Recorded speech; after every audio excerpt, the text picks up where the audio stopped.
Right now, a lot of people are asking the same question. How do you actually grow money in a world that feels uncertain, volatile, and constantly changing?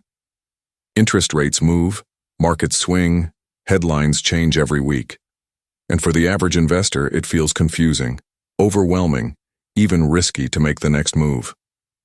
But here's the truth most people miss. Opportunity doesn't disappear during uncertain times. It shifts. Smart investors don't guess, they don't panic, and they don't chase hype. They understand where money can work, how risk and reward are connected, and how different assets behave when the economy isn't perfectly stable. In today's environment, relying on just one strategy, or one market, or one idea, can quietly hold you back. Growth looks different now. Income looks different now. Protection looks different now. So in this video, we're breaking down how an everyday investor can think more strategically, how to position money for income, for growth, and for long-term stability, without needing to be an expert, and without gambling on guesses. This isn't about shortcuts. This is about understanding how investors adapt when the financial landscape changes. Stay with me, because once you see how these pieces fit together, you'll never look at investing the same way again. Let's start with something every investor understands: cash flow. Because when people think about investing, most imagine price going up and down on a screen. But real financial stability often comes from money that pays you consistently, month after month, year after year. One way investors do this is by putting money into assets that generate income instead of just sitting there. Real estate is a classic example. Property provides housing, creates value, and produces rent. But it's not the only way to generate cash flow, and it's not always the most accessible option for everyone. This is where dividend-focused investing comes in. Instead of buying a single company and hoping it performs well, many investors choose diversified funds that hold dozens, sometimes hundreds of companies, all designed to distribute income back to shareholders.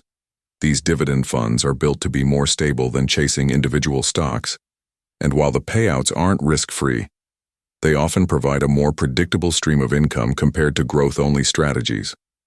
Now, if you're someone who's willing to look beyond the U.S. market, there's another income-focused approach that doesn't get talked about enough: international bonds. At a basic level, bonds are loans. You lend money, and in return, you earn interest. Some international bond funds focus on countries whose currencies are linked or protected against the U.S. dollar, which can reduce volatility compared to taking on pure foreign currency risk. These types of funds tend to sit on the lower risk side of international investing, and historically, they've offered modest income, often in the range of a few percent annually, making them an option for investors looking for stability over excitement. Then, for investors willing to accept slightly more risk, there are bond funds tied to emerging economies.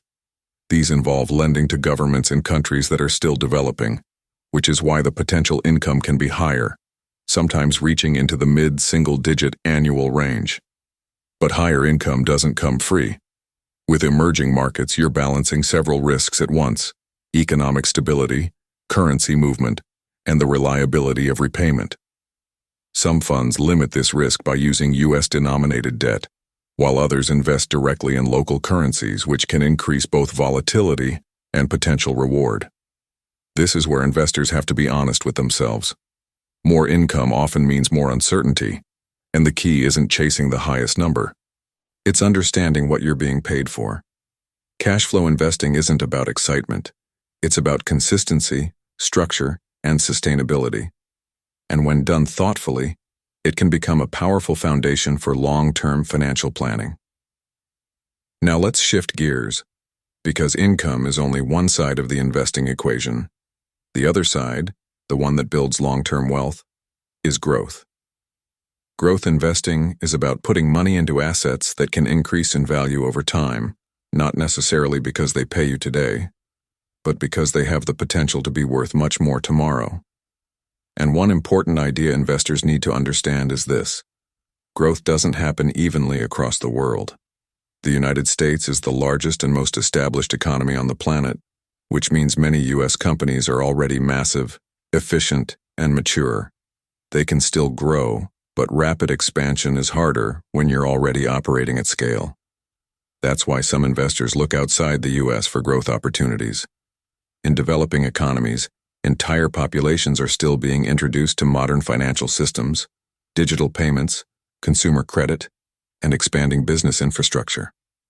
When companies grow inside faster-growing economies, the potential upside can be significantly larger, but so is the risk. One way investors manage this balance is through international stock funds. Instead of betting on a single foreign company, these funds provide exposure to thousands of businesses across multiple countries, spreading risk while still capturing global growth. Some funds focus broadly on international markets covering developed and developing regions together, while others narrow in on emerging markets, countries that are earlier in their economic development but expanding quickly. Emerging markets can include nations in Asia, Latin America, and parts of Africa, where companies may grow faster than their U.S. counterparts, but are also more sensitive to global events, currency movement, and local economic shifts.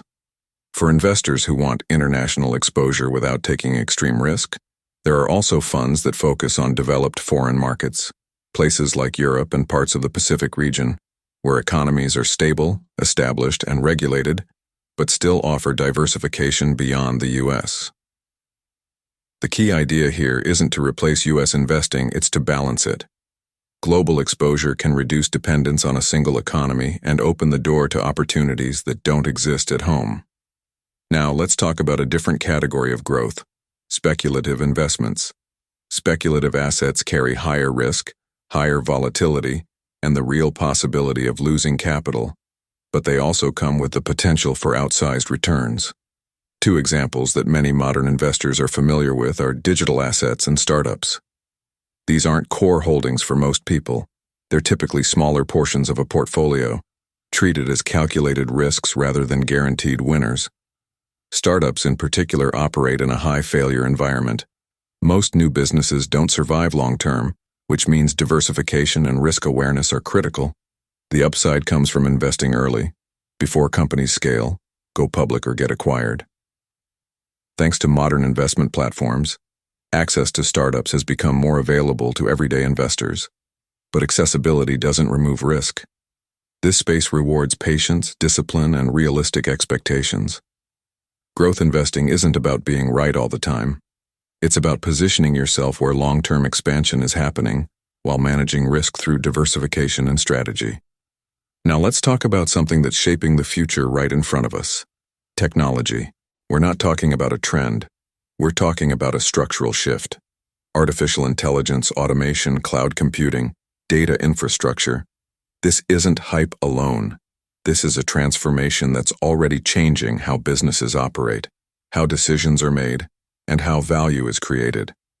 Whenever a new technological era begins, capital flows toward the companies building the tools, the platforms, and the systems powering that change. For investors, the challenge isn't recognizing that technology matters.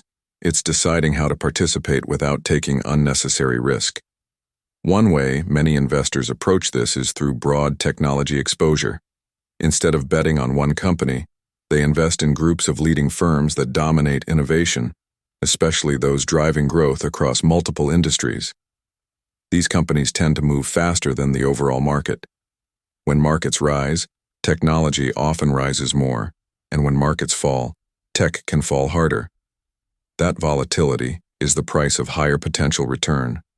For investors willing to narrow their focus, there are also options that concentrate specifically on artificial intelligence, robotics, and next-generation computing.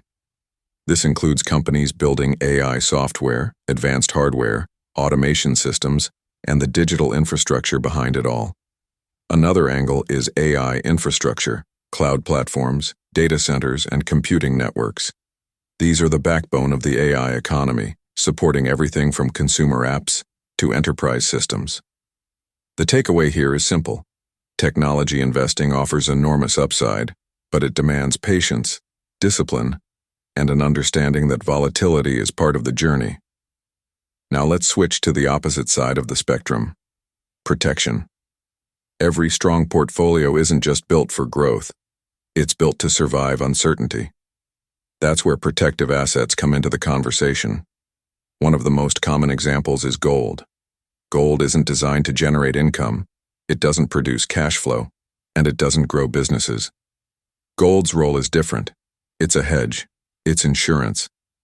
Historically, investors turn to gold when confidence in currencies weakens, when inflation fears rise, or when uncertainty increases across global markets. But here's the key distinction. Gold is not meant to replace productive assets like stocks or real estate. It's meant to balance them. Gold prices move based on perception and sentiment, not productivity. When economic confidence strengthens, gold often loses momentum. When fear rises, gold demand increases. Investors can access gold either physically, through coins and bars, or indirectly through financial instruments that track its price. Both approaches serve the same purpose: portfolio protection, not income generation. The most important thing to understand is this: protection doesn't make you rich, but it can keep you from losing progress during unstable periods. Smart investing isn't about choosing one asset type. It's about combining growth, income, innovation, and protection into a system that works together. So when you really step back and look at the bigger picture, building wealth isn't about chasing one asset or guessing the next big thing or trying to get rich overnight. It's about owning the right assets and understanding what role each one plays. Some assets are designed to produce cash flow, income you can use today. Others are built for growth, value that compounds over time.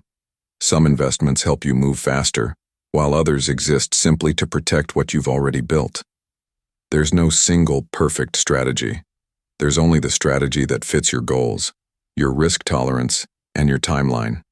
You can focus on income, you can focus on growth, or you can blend both. But the key is being intentional. Markets will go up, markets will go down. Volatility isn't a bug, it's part of the system.